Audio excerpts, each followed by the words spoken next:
Once upon a time, in a land not so very far away, there lived a girl named Michelle.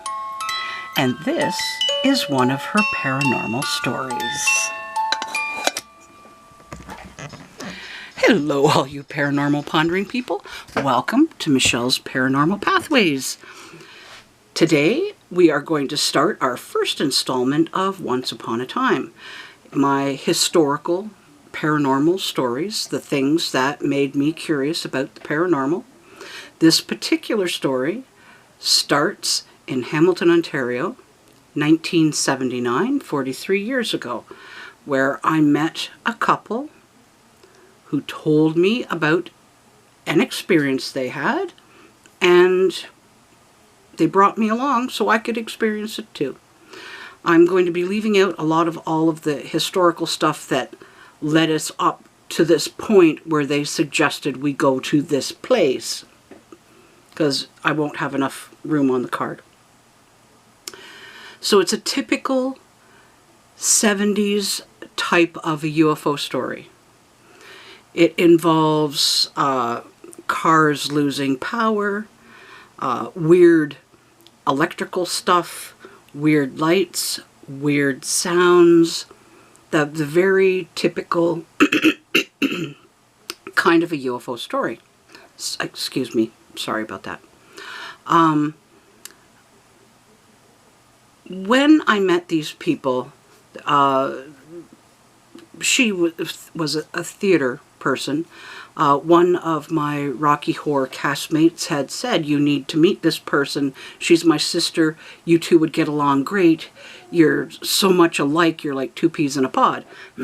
So when we finally did meet, he was absolutely right, and we got along famously. She was a high priestess of a coven, and her spirituality kind of matched my native-based type of spirituality. Same spirituality wrapped in a different package is all it was. And we got along so well that they felt comfortable enough to share this really bizarre thing with me. And of course, I'm going to share this story with you. So why am I kind of starting in the middle of things and not like when I was little and all the stuff that happened and worked my way up?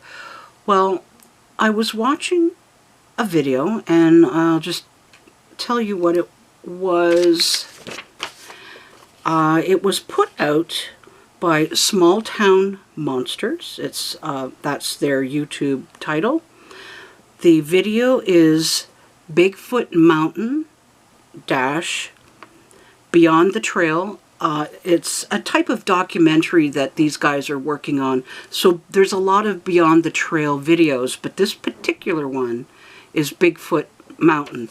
I started watching them and really enjoyed their approach to how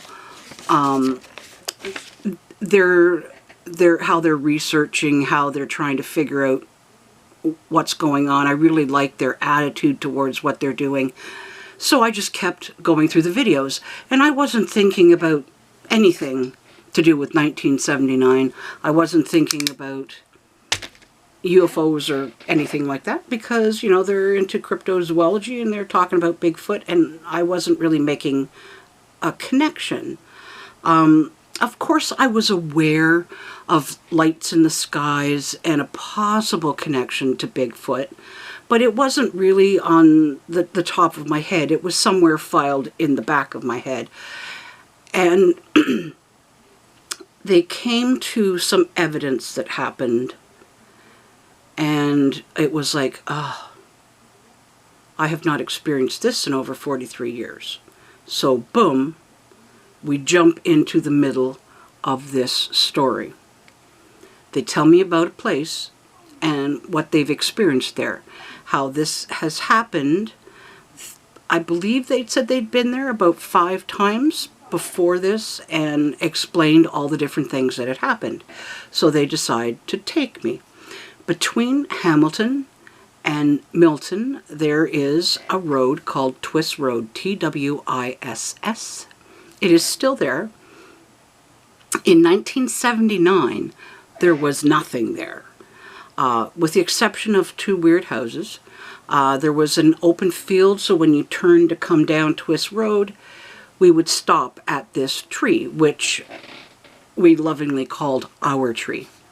We would have a little picnic there, peanut butter and jelly sandwiches, soup, tea, like whatever we had. We would do that, have our little snack, and then go and do the experience. It was like a little ritual that we did. It was a nice outing. We didn't do it a lot, but we did it about, I don't know, once a month, once every couple of months. It was depended on what was going on in our lives, how often we would go. And this occurred for about 1.5 years. So as you're going down Twist Road, there's railway tracks, and then just past the tracks, there's these long, thin, rectangular houses that I would describe now as a trailer house. Although they looked like houses, they didn't look like the typical trailer house, but they were that shape. One floor, long, narrow, rectangular shapes, and there was 2 of them. One just past the tracks and one down just a little ways. You could see both houses from the road. You can't now because it's all overgrown. But here they are. And they were telling me, well, when this house has this light on, this house has this light on. If this house has a porch light on, this one. And they were saying how that it's really freaky how they're like exactly the same. And in my scientifically based mind, I'm like, well, if the houses are built from the exact same pattern and the living room is in the exact same place and after supper you go and watch some TV, it would make sense that the lights would be in the same place. But as time went on, that little thing that seemed like a simple thing kind of got a little freaky because they did. Everything was kind of repeated exactly the same. It was uncanny, seemingly a little unnatural when you consider all of the other things that were going on. So as you come past and you're coming towards the first house, you come over the railway tracks and it's just a little ways, and then you come to the front of the house, you immediately are hit with this electrical energy that is so overpowering. Like it's like, pshum, and every hair on your body is up in the air. You feel like you're in the middle of a science center experiment. You know, when you put your hand on the ball and the hair just goes boom. Like it's that strong, that noticeable. And even if you aren't an energy person who's like, oh, I can sense it, it was like in your face. You can't ignore it. There's something going on. And as that happened on my first trip down Twist Road, we're like, oh my God, can you feel that? Like we're all sort of talking at the same time. And as this is happening, this sound happened. Now all the windows are closed at this point. And it's a high-pitched, very haunting, melodic, tonal, unusual quality.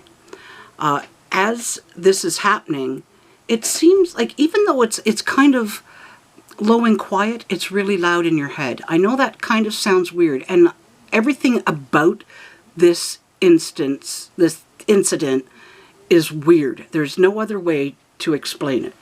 So he's like rolling the window down because, yes, it was 1979 in his old Charger and you had to roll the windows down. And it's really loud, although it's quiet. And I know that sounds unusual. You can, as we're looking towards, like past the house towards where the sound is coming from, which is kind of in between where the 2 houses are, but just sort of off. Like if the 2 houses are here and we're parked here, we're sort of looking in between the 2. And there's this weird glow. It's not light exactly. Their railway tracks are directly behind us. There's the red swag lights. They're not on. It's not like they're, you know, creating any reflective light. Our headlights are going in a different direction from the light that we're sensing.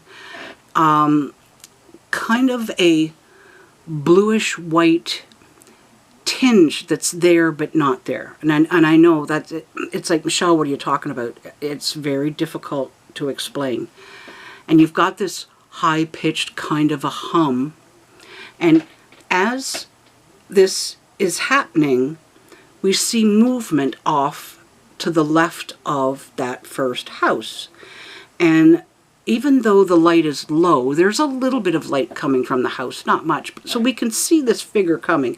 We can see him walking past the dark tan station wagon. So it's not like that really light beige color. It's a little darker but lighter than a brown. And it's parked. And he's walking towards us. His arms are down. You can see he's carrying something in one arm. And then he brings his arm up so that the arms are coming together to shoulder height. And he's either got something that could be a bat, it could be an axe, it could be a broom, it could be a crowbar. It's just too hard to tell what it is. And he is definitely coming towards us. So, of course, my friend's husband steps on the gas. He's like, I believe he said, "Holy crap." And he stepped on the gas. And I'm right up against the seat, and I can see his foot on the floor stomping onto the gas. And he is a 6'4" big brute of a man. And this car is like barely moving. Like, it's moving, but it is so slow. And this guy is getting closer and closer. Like, he's not running. It's like one of those friggin' movies where, you know, the mysterious killer who will never die is like slowly walking towards you like a zombie or something. So, like, he's getting closer, you know he's coming, and it's like time is standing still. It's like, man, he's taken way too long to get here. And as the car is slowly creeping, like slowly creeping, my friend's husband is like, he's starting to pump the gas, thinking like, maybe the gas isn't getting through. Like, you can tell, like, he's really scared. And he's got a premature baby sitting in the back seat with me. He doesn't want this guy getting any close to the car. As we go about a yard and a half or a meter and a half, because, you know, back then it was all yardsticks, it just kicked in and we took off like a bat out of you know where.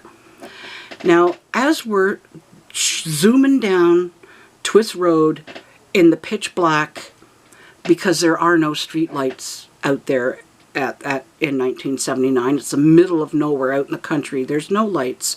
They know that we're coming up to a tree in the road. They know that. They've been there a bunch of times.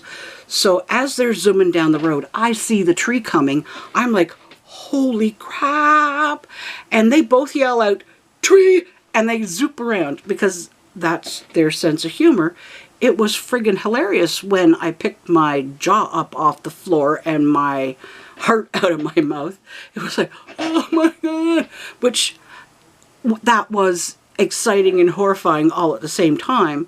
And as we went further down the road, they finally stopped and pulled over, and we started to talk and discuss about, like, what the hell just happened. And he says, I know.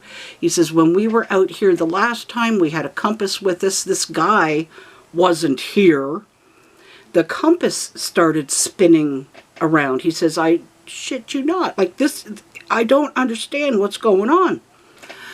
So that was my first experience, and on Twist Road, just down from where we were, about where we pulled over and stopped, we had elemental, possibly Bigfoot, but we had elemental occurrences happen down at the end of Twist Road as well.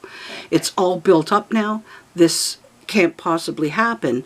So what I'm going to do is I'm going to end this here. I'm going to put up the clips that encouraged me to talk to you about this incident, of which I have not discussed with anyone in 43 years. And we'll see what you think. And if you've ever heard anything like this sound before, please let me know.